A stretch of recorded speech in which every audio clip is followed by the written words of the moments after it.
เอาอีกแล้วเด้อพี่น้องเส้นทางอุดมไซปักมองให้ว่าให้เข้ามาตั้งแต่เมื่อคืน2 โมงเบียดกันมานั่นนี่แหละ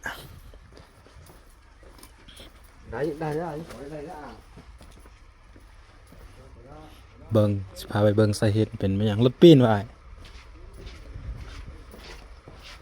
คนจีนบ่ฮู้เนาะฮ่ายหนาวหนาวกันหนาวเบิ่งสาเหตุเป็นมาหยังแก่ไม่เรือว่าแล้วนะเส้นอันนี้นะไปนี่มีปัญหาตลอด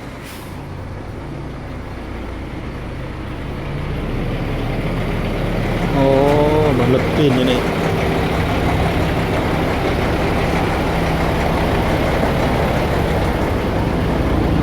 รถมันปีนขวางทางอยู่นี่รถปีนขวางทางแล้วก็ต่างคนต่างเบียดกันมาแล้วก็ไปบ่ได้เอาบัดนี้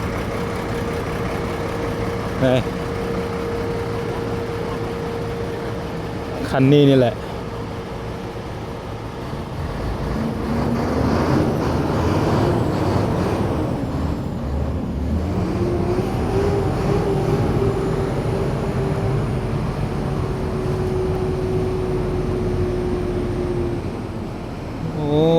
คันนี้การไปการมาอีกแล้วคือสิแลนไว้แล้วก็ปีนขวางทาง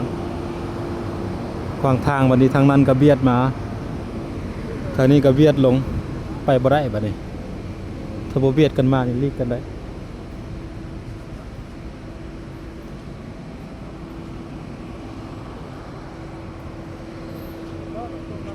มาขายนี่ตั้งแต่2 โมง 3 โมงทีนี้ก็มานอนเฝ้าอยู่นี่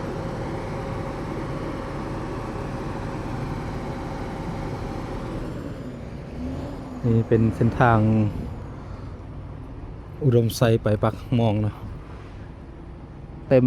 2 ฝากเบิดมือนี่สิได้ไปอยู่บ่ผู้ทาดนก็จะเป็นดังไฟฟีนหนาว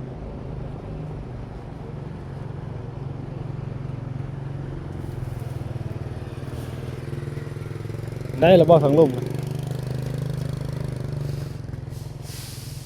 เดี๋ยวสิพาทุกคนย่างไปเบิ่งว่ามันติดยาวจักกิโลปีนมันโค้งอีก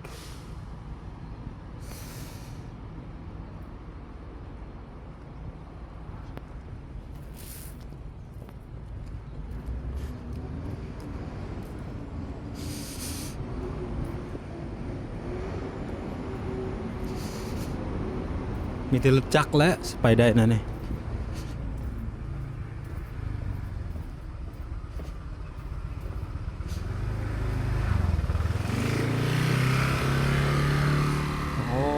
เบียดกันมันนี่แหละทางลุ่มมันก็เบียดมา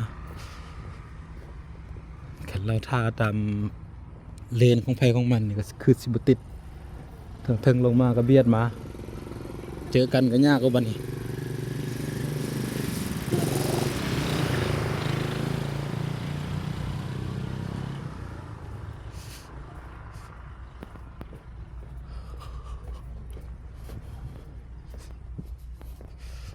สิได้ไปบ่มื้อนี้นะโรงพยาบาลรถน้อยมาไหมมารถเมย์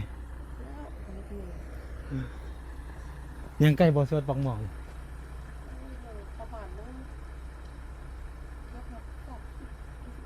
โอ้ตาย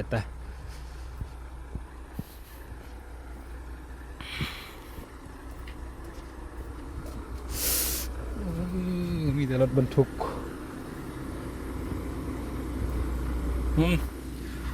สิได้ไปอยู่บ่อาทิตย์นี้นะคือสิยากแหละเป็นอันนี้นะเขามาแก้ให้ลูกรถโอ้อันนี้เลือดไม่ยังไงซ่าอยู่นี่เลย มองว่ามองเลือดมันยังอีกบ่เนี่ยพุ่นสะเดี๋ยวพุ่นมาว่ะโอ้เลือดมันยังว่ะสะตรงทาง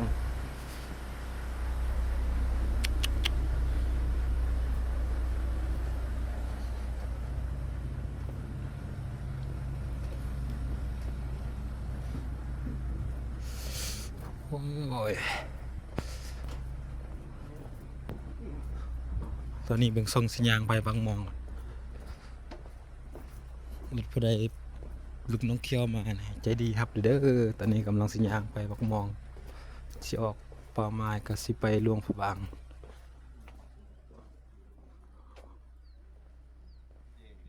โอ้ติดยาวเลย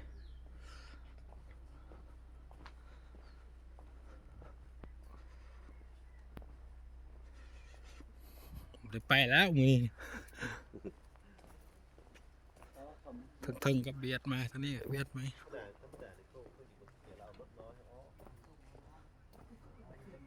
เช่นอะไรไปนี่มันคือเขาตายหมาแล้วนะเนี่ยอยู่กองสุดสลายนี่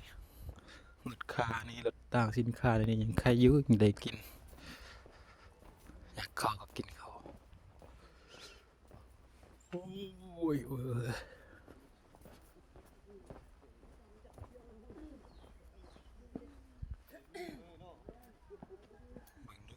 เบิ่งดิจะฮอด2-3 กิโลนะ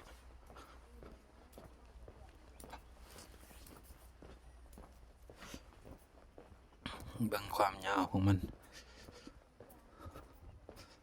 มือสิบได้ปีนึงเนี่ยนะ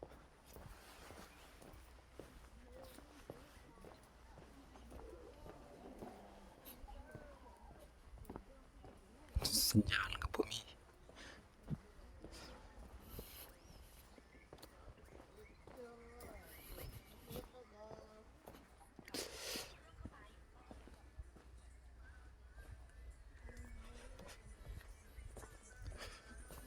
โอ้คักโอ้นี่มีพ่อหอมอุ่นนี่โอ้3 กิโลผ่านไป3 กิโลก็ยังบ่วิด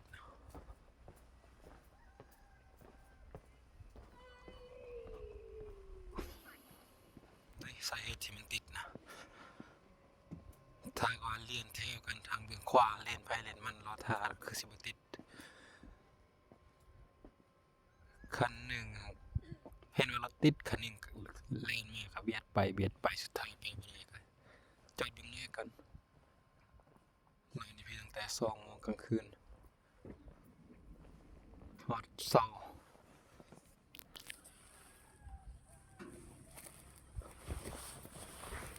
บ่ว่ามื้อนี้สิได้ไปบ่นี่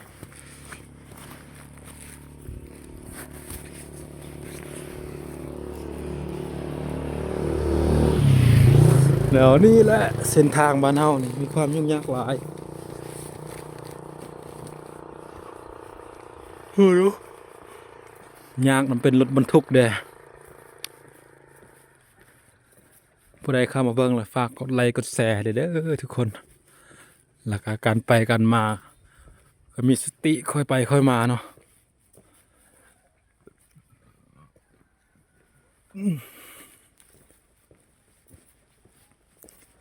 ดูจักกิโลแล้วยังบ่ได้เทื่อผ่านไปหลายกิโลก็ยังติดอยู่นี่เนี่ยถ้าว่ารถปีนโซเฟอร์แต่ละคนนะแล่นมาถ้าเห็นรถติดแล้วก็รอท่าเบียดรอท่ากันนะแอบฟ้องความแบบนี้ก็คือสิบ่ดนคันเห็นรถคนอื่นติดอะนะสะห้าวนะก็อยากแซงว่าอยากไปก่อนนะไปเลนผู้อื่นเลนเพิ่นนะมาบ่อนมันเกิดอุบัติเหตุก็มาข้างกันทั้งเทิงมาคือกันทั้งลุ่มมาคือกันสุดท้ายไปบ่ได้ทั้งสองฝากจอดเบิ่งหน้ากันเสียเวลาทั้งสองอันนี้ฝากถึงโซเฟอร์หลายๆคนเนาะว่าสิเป็นเกิดอุบัติเหตุอยู่ไสคือกันรถปีนรถค่อม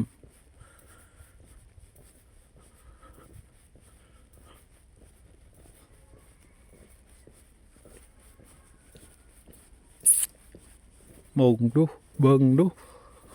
โอ้โหตายตายตาย